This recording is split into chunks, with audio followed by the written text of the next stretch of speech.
तो हम लोग question number Venn diagram solve करने जा रहे हैं। पिछले क्लासों में हम लोगों ने वेन डायग्राम क्वेश्चन किए थे। आज की क्लास में उसी के आगे का कोर्स बताने जा रहे हैं। तो सबसे पहले स्क्रीन पर देख रहे होंगे, क्वेश्चन है हमारे पास, निम्नलिखित में से कौन सा आरेख छात्र, कॉलेज और स्कूल के बीच संबंध को सही दर्शाता है। देखो, छात्र, कॉलेज, स्कूल, तो क्या होता है कि इसमें सबसे पहले आता है छात्र, और छात्र जाता है स्कूल में, और स्कूल के बाद जाता है कॉलेज में। यानी कि सबसे अच्छा और सही संबंध यहाँ पर सी नंबर पार्ट है कि छात्र पहले स्कूल जाएगा, स्कूल के बाद कॉलेज जाएगा। तो इस क्वेश्चन में सी नंबर पार्ट सबसे अच्छा और सही आंसर होगा।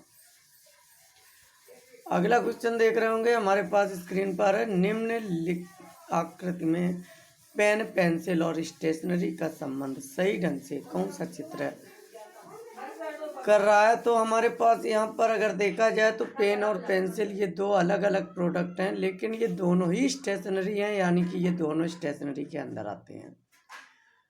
तो समझ सकते हैं इस क्वेश्चन में सी ऑप्शन सही है, क्योंकि सी में हमारे पास डायग्राम इसी फॉर्म का बना हुआ है।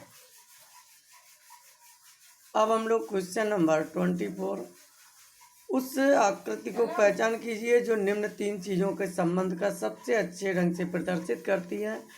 लेग्यूम बीज, मटर, किडनी, बीन। देखो, यहाँ तीनों प्रोडक्ट अलग अलग हैं, लेग्यूम बीज, मटर, किडनी। जब तीनों अलग अलग प्रोडक्ट है तो हम समझ सकते हैं कि इन तीनों में किसी का सर्किल एक दूसरे को कट नहीं करना चाहिए, तीनों सर्किल अलग अलग बनेंगे, और इस तरह का ऑप्शन 1 नंबर दिया है। तो तीनों यहाँ प्रोडक्ट अलग हैं, लेग्यूम बीज, मटर, किडनी।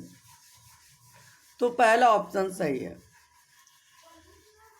अगला 25 क्वेश्चन नंबर, निम्न में कौन सी आकृति नीचे दिए गए लोगों के संबंध को सर्वोत्तम ढंग से प्रदर्शित करती है। काली आंख, भूरे बाल और भारती। देखो, काली आंख, भूरे बाल, भारती, देखा जाए तो ये तीनों अलग अलग प्रोडक्ट हैं, और ये तीनों अलग अलग होने का मतलब इन तीनों में कुछ कॉमन हो भी सकता है और नहीं भी हो सकता है। तो हमारे पास इसमें वो डायग्राम सही होना है जिसमें कॉमन पॉसिबल भी है, नहीं भी है।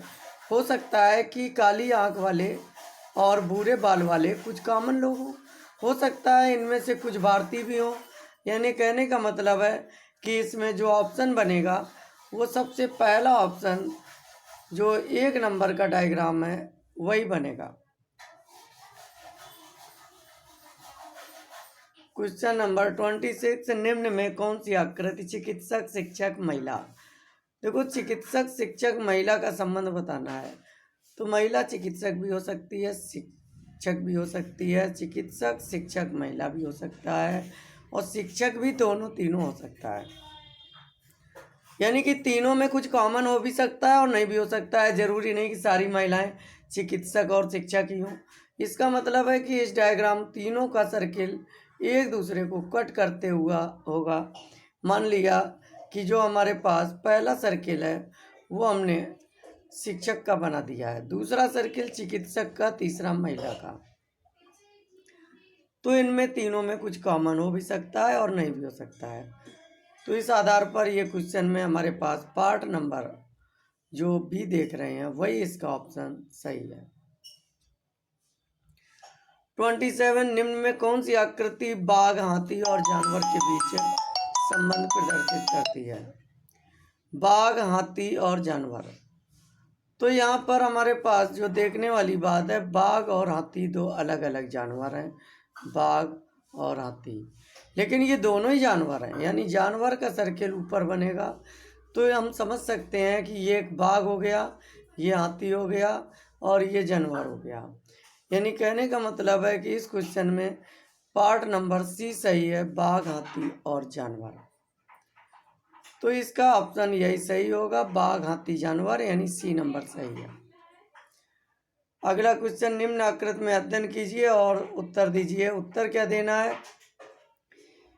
कितने शिक्षक न लेखक हैं न संगीतज्ञ हैं।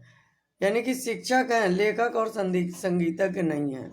शिक्षक माने ट्रायंगल है, लेकिन सर्किल और रेक्टेंगल में नहीं है, तो ऐसा आंसर हमें 1 मिल रहा है, यानी कि पहला ऑप्शन सही है।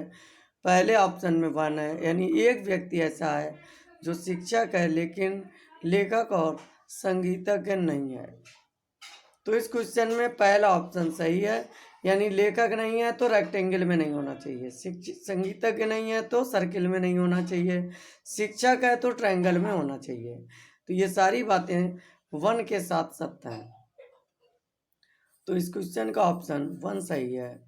अब क्वेश्चन नंबर 29, द्रव, दूध, नदी, इनको निरूपित करने वाला ऑप्शन बताना है।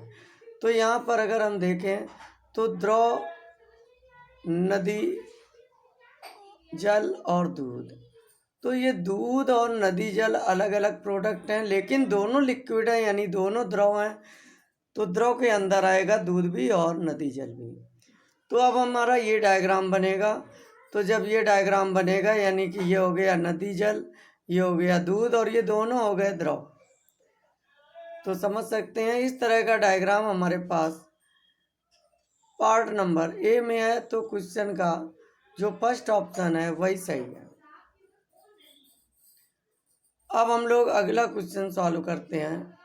क्वेश्चन नंबर 30 लिखा हुआ है, वह आरेख चुनिए जो नीचे दे वर्ग के संबंध को सही निरूपण करे।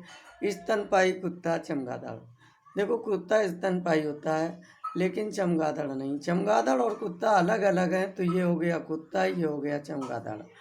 लेकिन वो कुत्ता स्तनपायी है, इसलिए कुत्ते के ऊपर स्तनपायी, यानी बाहर वाला ये सर्किल स्तनपायी है, अंदर वाला कुत्ता है और ये जो दूर अलग बना है ये चमगादड़ है। तो हम समझ सकते हैं ऑप्शन नंबर 1 सही है। 1 नंबर में ये चीज़ दर्शाई गई है। तो इस प्रकार से हम लोगों ने इस क्वेश्चन में आज की इस क्लास में सॉल्व कर लिया है। तो अब हम लोग क्लास ओवर करते हैं। वेन आरेख के इन क्वेश्चनों को रिवाइज कर लेंगे सभी लोग।